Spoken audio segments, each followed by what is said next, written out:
राधे राधे दोस्तों। दोस्तों, आज की जो कहानी है वो एक मारवाड़ी की कहानी है। दोस्तों, कहानी को लास्ट तक जरूर सुनिए। आपसे रिक्वेस्ट है, यदि मेरी कहानी पसंद आती है तो प्लीज इसे ज्यादा से ज्यादा शेयर कीजिए, लाइक कीजिए, कमेंट करके अपनी राय जरूर बताइए। तो चलिए दोस्तों, कहानी शुरू करते हैं। दीनपुर नाम के गांव में 3 ठग हुआ करते थे। उन्होंने लोगों को बहुत ही परेशान करके रखा हुआ था। गांव में कोई इंसान ऐसा नहीं था जिसको उन्होंने नहीं ठगा था। वह कहावत है ना, ऐसा कोई सगा नहीं जिसको उन्होंने ठगा नहीं। पूरे गांव वाले उन लोगों से बड़े परेशान थे। और तो और आसपास के गांव वालों को भी उन्होंने नहीं छोड़ा था। आसपास के गांव वाले और अपने गांव में अब सभी लोगों को पता चल गया था ये तीनों ठग है और अपने ठग विद्या से नए नए पैतरे आजमा कर कहीं ना कहीं उन्हें ठग लेते हैं। इसलिए गांव वाले और आसपास के गांव वाले तो उनसे सतर्क हो गए थे। जैसे ही सामने से तीनों में से कोई एक या तीनों आते दिखाई देते तो गांव वाले अपना रास्ता बदल लेते। इस तरह तो अब उनकी रोजी रोटी पर भी फर्क पड़ने लगा था। आलम अब ये हो गया था, अब उनके जासे में कोई नहीं आता था। तीनों बड़े परेशान हो गए। अब उन्होंने विचार किया, अपने आसपास के गांव वाले तो उन्हें पहचान गए हैं, अब उनके चक्कर में नहीं फंसते, इसलिए अब शहर में जाकर ठगी की जाए। तीनों इस बात से सहमत हो गए और शहर की तरफ चल दिए। चलते चलते उन्हें भूख और प्यास दोनों लगने लगी, पर उनके पास एक दमड़ी भी ना थी। क्या खाते क्या पीते। बाजार में पहुंचकर उन्होंने चारों तरफ सरसरी नजर दौड़ाई और उन्हें सामने एक हलवाई की दुकान दिखाई दी। हलवाई की दुकान देखते ही तीनों की बातें खिल गई। तरह तरह की मिठाइयाँ हलवाई की दुकान में रखी हुई थी। लड्डू, जलेबी, घेवर, बर्फी, गुलाब जामुन, रसगुल्ले, ना जाने कितने प्रकार की मिठाइयाँ वहां पर सजी हुई थी। अब तो मिठाई देखकर तीनों के मुंह में पानी आ गया, भूख और बढ़ गई। इन तीनों ठगों में ही पप्पू सबसे बड़ा था, इस नाते उसे वे दोनों उस्ताद भी कहते थे। अब पप्पू उस्ताद अपने दोनों साथियों से बोला, भाइयों, सुबह से कुछ नहीं खाया है, चलते चलते थक भी गए हैं और भूख भी बहुत तेज लगी है, तो क्यों ना आज सबसे पहले इस हलवाई को ही ठगा जाए। पप्पू की बात सुनकर रोहन और मोहन खुशी से चहकते हुए बोले, हाँ हाँ उस्ताद जी, आप सही कह रहे हो, पहले पेट पूजा बाकी काम दूजा। देखो, मैं तो आज 1 किलो लड्डू खाऊंगा। अब उसकी बात सुनकर मोहन बोला, उस्ताद जी, मैं तो 1 किलो जलेबी खाऊंगा, गर्मा गर्म बन रही है, देखकर मुंह में पानी आ गया। अब पप्पू ने एक योजना बनाई और दोनों के कान में बोलकर अपनी योजना समझा दी।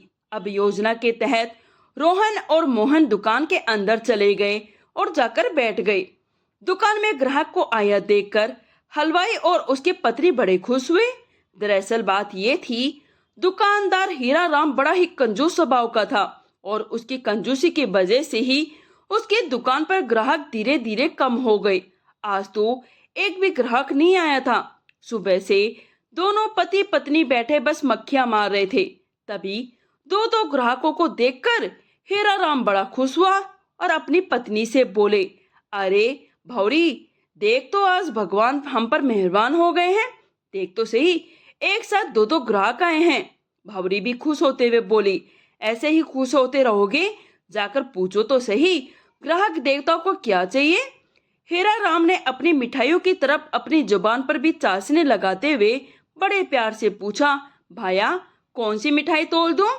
ये सुनकर मोहन बोला, हीरा राम जी के पास गया और पूछने लगा, हीरा राम जी, जलेबी किस भाव दी?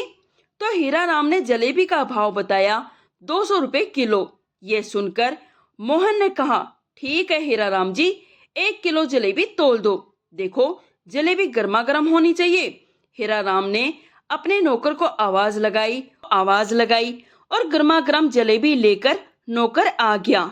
1 किलो जलेबी तोलकर मोहन को पकड़ा दी। मोहन वहीं बैठकर खाने लगा, क्योंकि उस दुकान में कुर्सी मेज की पूरी सुविधाएं थी। ग्राहक वहीं से ले और वहीं खा ले, ऐसा इंतजाम हीरा राम ने करके रखा था। मोहन को जलेबी खाता देख थोड़ी देर बाद रोहन भी उठकर हीरा राम के पास जा पहुंचा और बोला, हीरा जी, देसी घी के लड्डू किस भाव दिए? हीरा बोला, 200 रुपए किलो। तो ठीक है हीरा जी, 1 किलो देसी घी के लड्डू तोल दो। हीरा ने लड्डू तोलकर रोहन को पकड़ा दिए। रोहन भी दूसरी मेज पर बैठकर खाने लगा। दो दो ग्राहकों को खाता देखकर हीरा राम अपनी पत्नी से फिर बोला, भौरी देखो, आज तो दो दो ग्राहक आए हैं, वे भी 1-1 किलो मिठाई वाले। और दिन तो कोई भूला बिसरा ग्राहक यदि आ भी गया तो 250 ग्राम या आधा किलो मिठाई लेकर चलता बनता है। आज देख, दो दो ग्राहक आए हैं। भंवरी बोली, देखो जी, अपनी दुकान को क्या खुद ही नजर लगाओगे जो ऐसी बातें कर रहे हो? जरा चुप हो जाओ। थोड़ी देर बाद मोहन ने जलेबी खत्म की, हाथ झाड़े और मुछों पर ताव देता हुआ दुकान से बाहर जाने लगा। तब हीरा राम ने आवाज लगाते हुए कहा, ओहो भाया, जलेबी के पैसे तो देते जाओ। मोहन बोला, क्या हीरा जी, मैंने तो दुकान में आते ही आपको 200 का नोट दिया था जब आपने भाव बताया था। नहीं नहीं, एक नया पैसा नहीं दिया। मुझे जल्दी से मेरे पैसे दो। अब तो दोनों में बहस होने लगी। मोहन बोले, मैंने 200 का नोट आपको दिया। और हीरा बोले, मुझे एक नया पैसा नहीं दिया। इस बीच रोहन ने जोर से आवाज लगाकर हीरा से कहा, ओ हीरा जी, दोनों के झगड़े में मेरे पैसे मत भूल जाना। मैंने आते ही आपको 500 का नोट दिया है, 200 के लड्डू लिए, 300 अभी बकाया है जो मैंने अभी नहीं लिए हैं, आपको देने हैं। हीरा ने सुना तो उसके तो चेहरे का रंग ही उड़ गया। अब ये दूसरा मुझे ठगने के लिए आ गया। पहले तो इसने पैसे नहीं दिए और अब ये दूसरा भी बोल रहा है मैंने 500 का नोट आते ही दिया था। हीरा ने गले में झांक कर देखा तो एक भी नया पैसा नहीं था। उसने रोहन से भी कहा, भाई तूने मुझे एक पैसा नहीं दिया, एक नया पैसा मेरे गले में भी नहीं है। इस पर रोहन भड़कते हुए बोला, और सेठ जी, तुमने इसके पैसे तो मार ही लिए, अब मेरे पैसे भी मारने की कोशिश कर रहे हो? पैसे छोड़ूंगा नहीं, अपने 300 लेकर रहूंगा। ऐसा कहता जाए और दमादम लड्डू खाता जाए। पूरे लड्डू खाकर रोहन उठकर हीरा के पास जाकर लड़ने लगा। अब दोनों रोहन और मोहन हीरा से लड़ रहे थे। अब बाहर खड़ा पप्पू, जो काफी देर से ये सब देख रहा था, आकर दुकान में बैठ गया। हीरा ने पप्पू को खड़े करते हुए बोला, उसे ये भी पता था वह शुरू से सारा कुछ देख रहा है, इसलिए हीरा ने पप्पू से कहा, ओ भाया, तुम तो मेरी दुकान के बाहर बहुत देर से खड़े हो, तुमने तो इन्हें आते भी देखा और खाते भी देखा, तो तुम बताओ क्या इन्होंने मुझे पैसे दिए थे? पप्पू जोर से बोला, ना ना, इन्होंने पैसे नहीं दिए हैं, मैंने अपनी आंखों से देखा है। दोनों ने मिठाई तुलवाई और खाने बैठ गए। हीरा रोहन और मोहन से बोला, देखो देखो, वो भाया भी बोल रहा है तुमने पैसे नहीं दिए। रोहन और मोहन तो अब बिगड़ने लगे, बोले, हमें उससे क्या मतलब, हमने तो पैसे दिए, बस हम इतना जानते हैं। झगड़ते झगड़ते तीनों दुकान से बाहर आ गए। बात इतनी बढ़ गई, लोगों ने कोतवाल को खबर दे दी। कोतवाल साहब ने अपने सिपाहियों को आदेश दिया कि तीनों झगड़ा करने वाले लोगों को कोतवाली में पेश किया जाए। कोतवाल के सैनिक आए और तीनों को पकड़कर ले गए। तीनों को कोतवाल के सामने पेश किया गया। अब वे दोनों कहे, हमने तो पैसे आते ही दे दिए थे, बल्कि हमारे 300 इसके पास बकाया है। और हीरा कहे, नहीं, इन्होंने मुझे एक पैसा नहीं दिया, मेरे गले में एक भी पैसा नया नहीं है, जो मेरे पुराने पैसे थे वही रखे हैं, ये लोग झूठ बोल रहे हैं। सारी बातें सुनने के बाद कोतवाल बोला, हीरा जी, क्या तुम्हारे पास कोई गवाह है जो ये बता सके इन दोनों ने पैसे नहीं दिए? हीरा सिर खुजलाते हुए याद करने लगा। फिर उसको याद आया, उस समय दुकान के बाहर एक आदमी खड़ा था, जो थोड़ी देर बाद दुकान के अंदर आकर बैठ गया। उसने सारा कुछ देखा था। उसने उसे बताया भी था इन्होंने पैसे नहीं दिए, मैंने अपनी आंखों से देखा। अब तो हीरा के चेहरे पर खुशी की चमक दौड़ गई।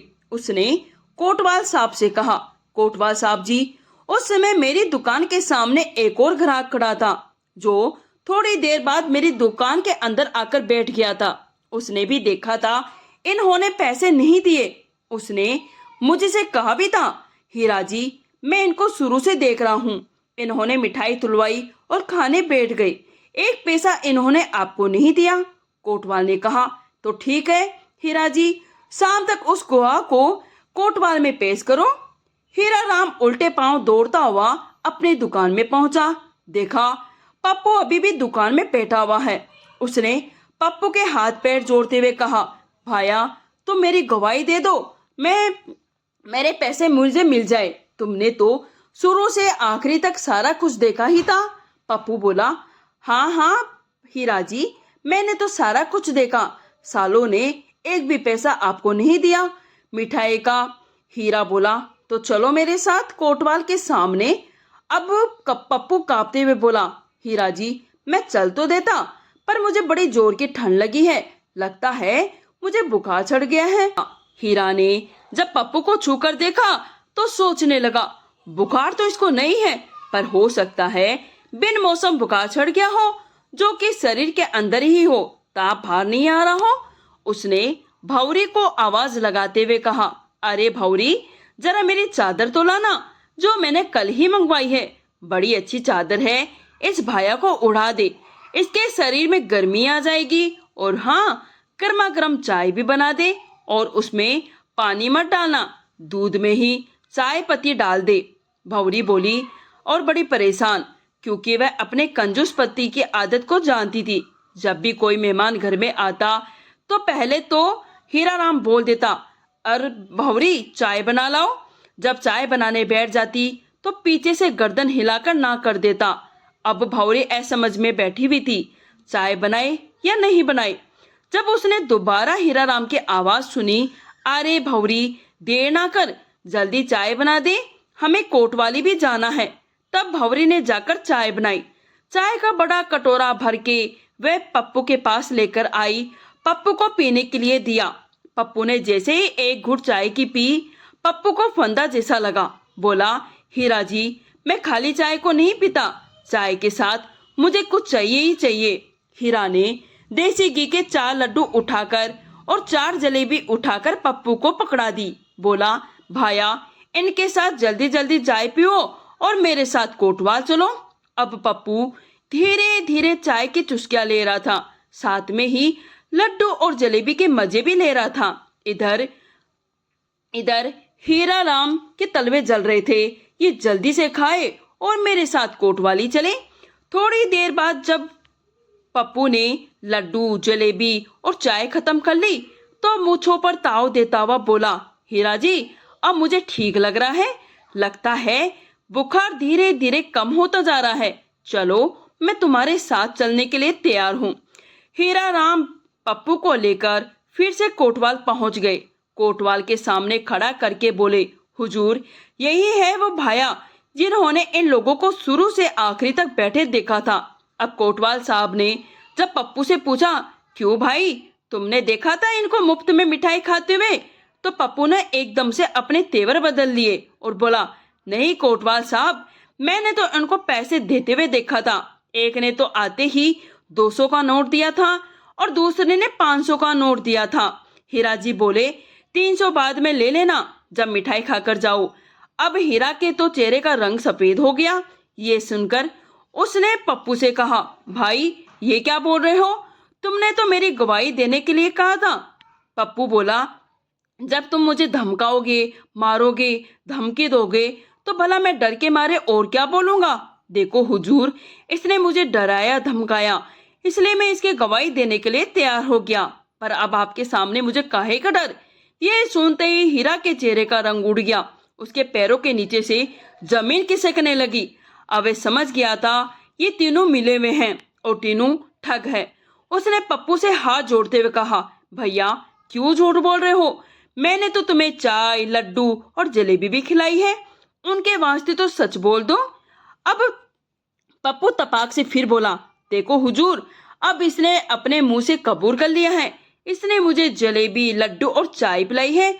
हाँ, इसने मुझे पिलाई थी लड्डू और चाय, क्योंकि इसने जब मुझे डराया धमकाया तो मैं कांपने लगा।